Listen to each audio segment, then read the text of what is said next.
दुखुनि खौरां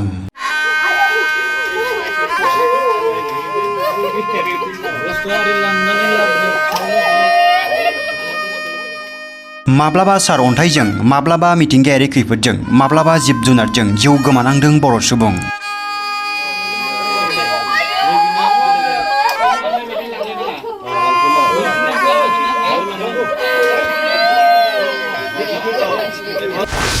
तामुलपुर जिल्लानि दैमुगुरि गामियाव फिन मैदेरनि उदखार।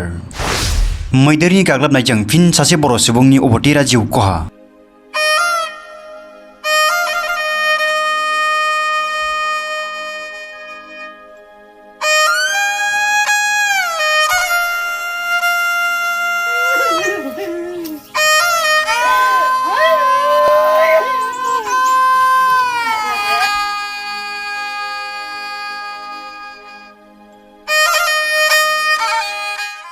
ब्रैजिबा बोसोर बैसोनि कृष्ण गयारिया मैदेरनि गाग्लोबनायाव दुखुनांथावै अबथिरा जिउ गोमानाङो।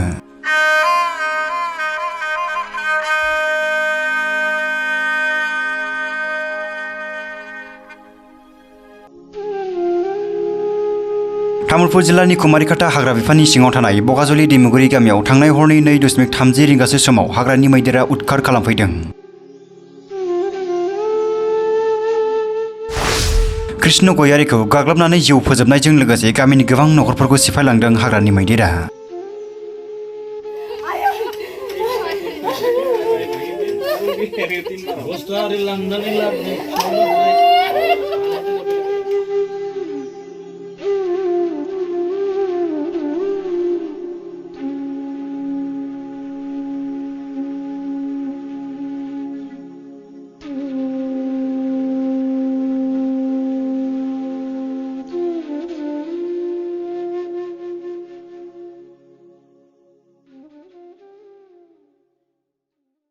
জনক কথা আজি প্ৰায় ৰাতি পোহৰ হং 2:30 মান বজাত এটা হাতী আহি আমাৰ दैमुगुरि গাঁৱৰ আমলাইগুৰি এফআৰচিৰ এজন 45 বয়সৰ শ্ৰী কৃষ্ণ গয়াৰী নামৰ একজন ব্যক্তিজনক ঘৰৰ পৰা উলিয়াই আনি হাতীয়ে গছকি মাৰে আৰু তেখেতৰ ঘৈণীয়েকৰ নাম হৈছে মিছ হেমন্তী গয়াৰী। আমি বৰ্তমান এই বিষয়ত আমি চোৱা চিতা কৰি আছোঁ আৰু ওপৰ লেভেলত আমি জনাৰ কাৰণে চেষ্টা কৰিম।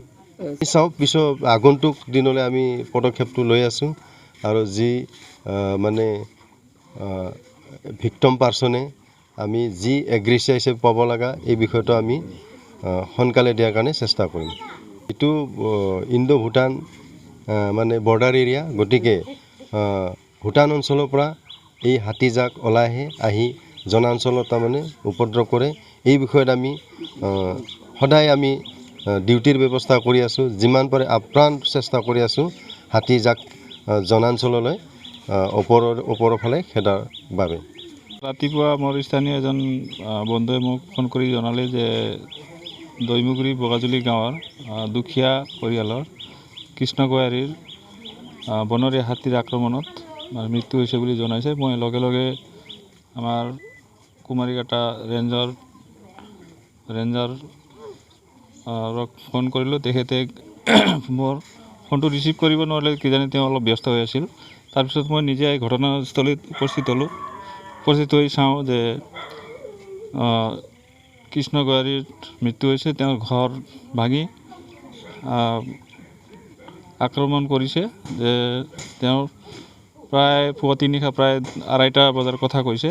তে মই যেতিয়া উপস্থিত হওঁ তেতিয়া তেওঁ মৃত হিচাপে মানে তেওঁ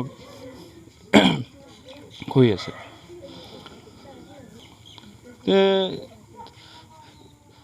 এই অঞ্চলটো আমাৰ ভাৰত ভূটান সীমান্তৰ একেবাৰে নিকটতম অঞ্চল।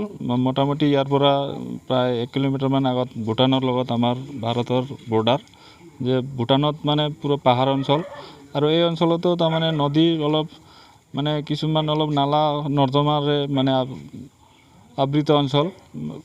যে হাতীবিলাকে তাৰমানে এই য'ত মানে জংঘল অলপ মানে হাবি বন তাতে আশ্ৰয় লয় আৰু মানে এতিয়া এই অঞ্চলত মানে হাতীয়ে খোৱাৰ কাৰণে কোনো খাদ্য নাই। তে সিহঁতে মানুহৰ ঘৰে ঘৰে আহি তেওঁ মানে ধানৰ গঁৰাল বা বাৰীত কল চল খাবলৈ আহে। সেই সময়ত তাৰমানে কিছুমান উপদ্ৰৱ হাতীয়ে আক্ৰমণ কৰে।